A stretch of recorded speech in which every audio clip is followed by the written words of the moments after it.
Hello guys, welcome to the fiction series. Today we are gonna see, what if Naruto got harem with Black Widow and Wasp? Part 1. If you want more awesome fan fiction like this, don't forget to hit that subscribe button, so without wasting any time, let's get into the video. Homo superior, more often called mutants, are what some scientists believe to be the next step of human evolution. These mutants possess powers ranging from intangibility to telekinesis, yet they are looked down upon society as outcasts. And Naruto Uzumaki is one of them. At 16 years old, he discovered that he was a mutant and his abilities were extraordinary, to say the least. He couldn't move things with his mind, nor could he teleport, but what he could do was still quite magnificent. Oh. I can't believe my baby boy is all grown up. He quickly snapped back to reality, courtesy of his highly emotional mother enveloping him in a hug. Why was she trying to snap his back? Well, it was going to be a long time until she saw her baby again, college always made sure of that. Erg. Mom, Naruto groaned out as the life was ever so swiftly crushed out of him. I'll see you during the parent weekend. Goodbye, Sachi. As he waved goodbye to his mother, only one thought was on his mind. College move-in day. Is such a hassle. The cars packed with family and belongings, the clingy parents and tearful goodbyes. Thankfully that was all said and done now. Jan Van Dyne sighed in exhaustion, collapsing to the ground outside her new room. Her other roommates weren't here yet, so she had her choice of which bed in her room she wanted. She was actually quite nervous. It was the start of her first year at Greyburn College, so her fear was understandable. Welcome to college, Jan, she said to herself. That was the sight that he happened upon a beautiful blue-eyed, auburn-haired girl that stood at 5'4" wearing a plain yellow shirt, blue jeans and sandals. Hi there. Jan perked up and saw a man that stood at 5'8" with spiky blonde hair and blue eyes, wearing a gray jacket, white shirt, blue jeans and dark shoes. What really caught her attention, however, was the 3 whisker marks on either side of the man's cheeks. Oh. Hi, Jan stuttered in surprise. You're in the room across from mine, it seems. I'm Naruto Uzumaki, nice to meet you. He said cheerfully, a fox-like grin on his face as he extended his hand to the auburn-haired woman. Nice to meet you too.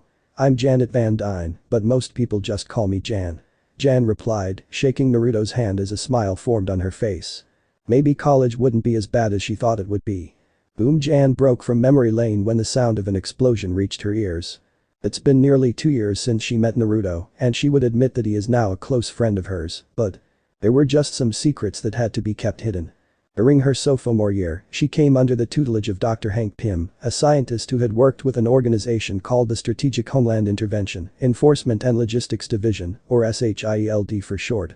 One thing had led to another, and eventually she became the superhero alias of Hank Pym's Ant-Man, partner in crime, Wasp. And it was boring.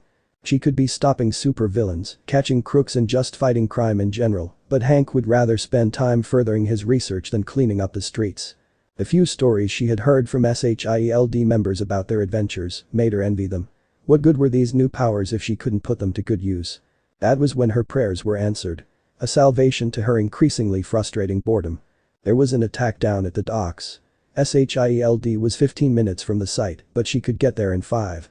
She practically jumped at the chance to fight a supervillain or evil organization or whatever the hell was terrorizing the docks.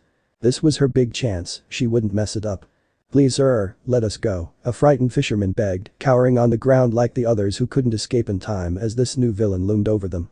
Yeah, you see, I would, but then I'd lose whatever leverage I have when the police arrive, I think. Being a mutant in today's world was never easy. People would go to great lengths to hide the fact they're mutants from friends and family, and for good reason too. It was a stigma to be a mutant. Which was why Naruto never told anyone, not even his friends, not even his brother or sister, not even his parents. His mutation had only become active at the start of high school, and he began to practice using it in secret shortly after. It was called hydrokinesis, if he recalled correctly, and one of the things he found quite profound was that he had yet to reach its limits.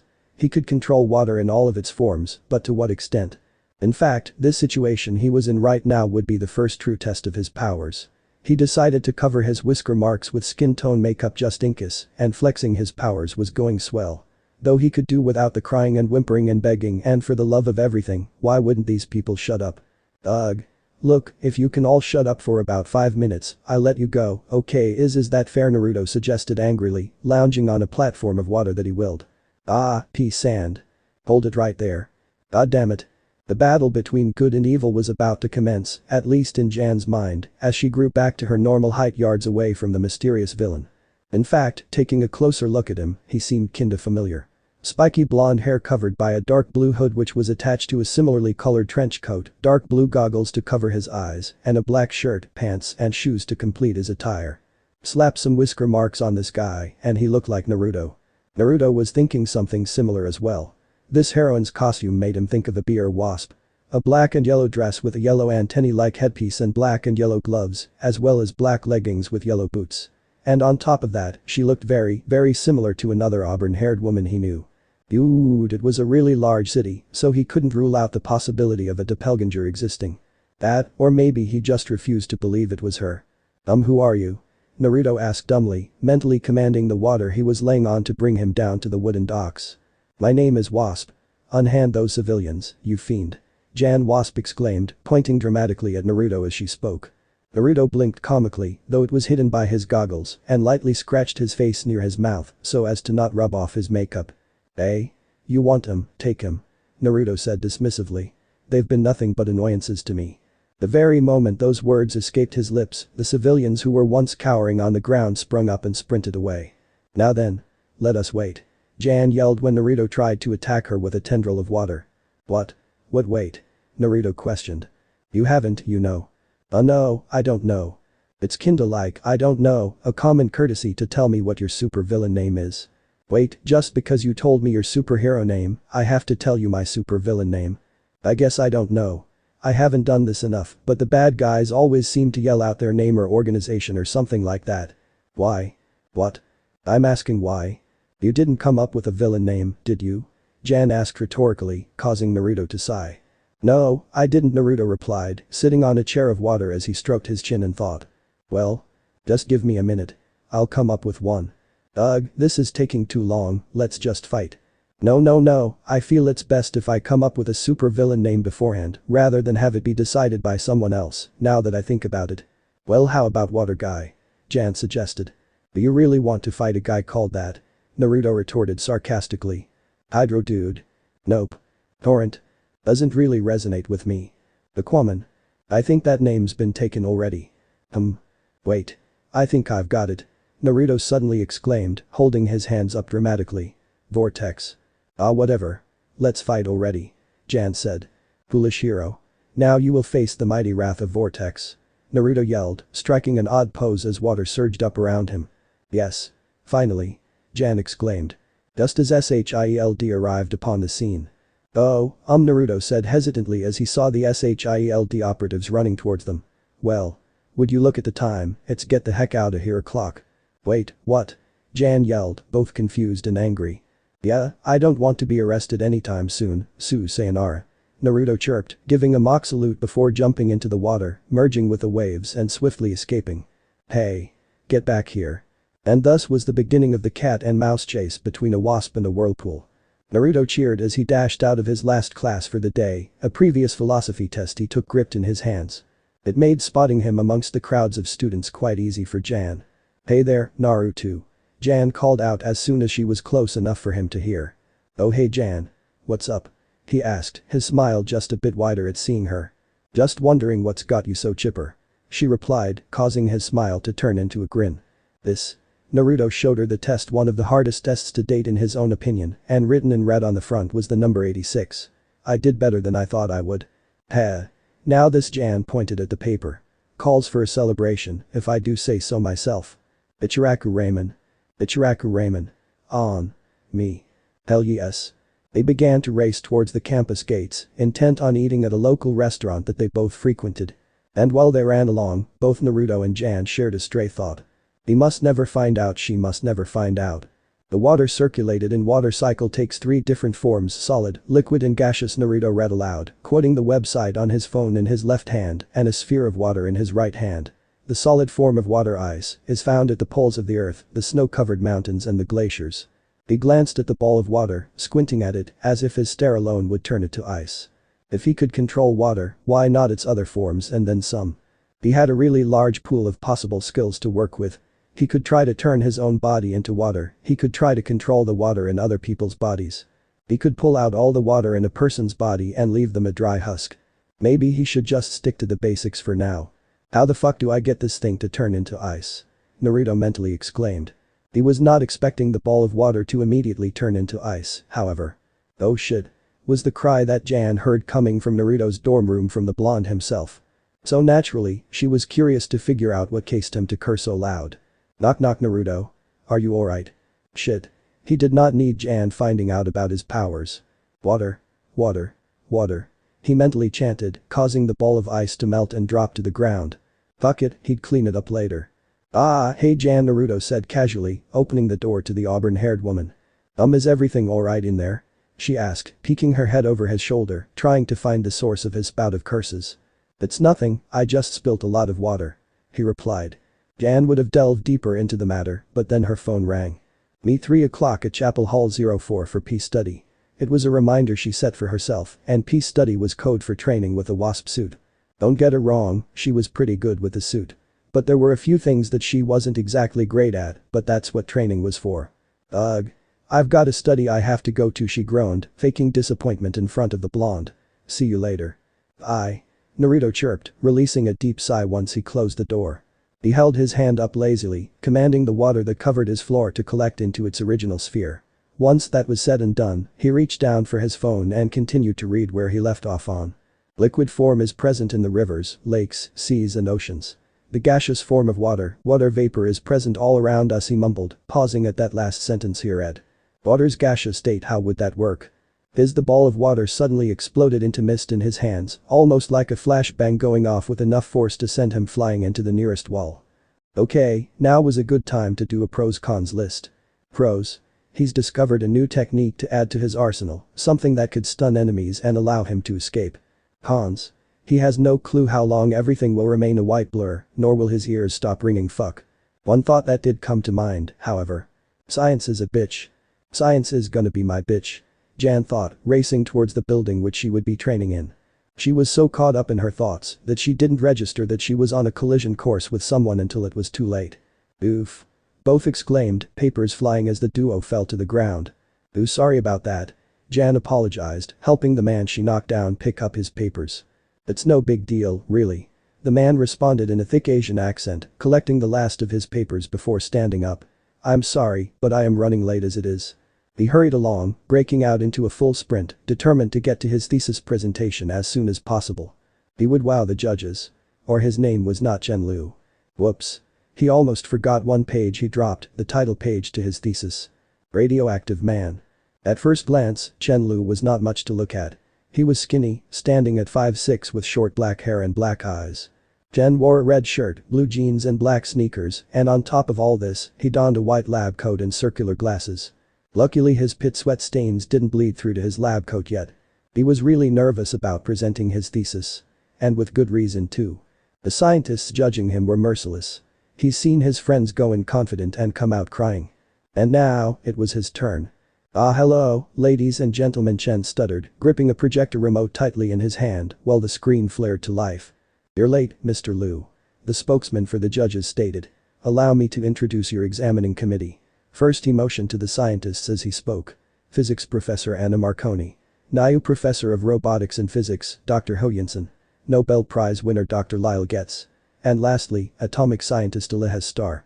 "I am the esteemed Dr. Philip Lawson and you are wasting my time. Proceed." Ahem, imagine, if you will, oh god. Chen panicked when Dr. Lawson said that. The next step in human evolution being so close that we overlook it. I am talking about mutation, of course. He pressed a button, bringing up the next slide of what appeared to be. These are the chromosomes that make up both humans and mutants. The key difference is along the lines of the 23rd chromosome, which as seen in many cases before, grants particular individuals extraordinary powers. Their point being. Spoke Elias Starr. What if we could control which certain individuals receive these powers? Humans who are already fully matured? Chen questioned. I have spent the past 7 months immunizing myself against the harmful effects of radiation and theorized that if someone such as myself, who's becoming this immune to radiation, were to be exposed to massive doses of specific particle radiation. Not only would the person survive, but the body would mutate. Enough. The committee members will now vote yea or nay. Dr. Lawson said. Nay. Elias, Starr stated. Nay. Lyle Getz added. Nay. The chances of surviving such doses of radiation which mind you are lethal are slim to none. Professor Marconi stated. Nay. Dr. Yinsen stated. Doctorate denied.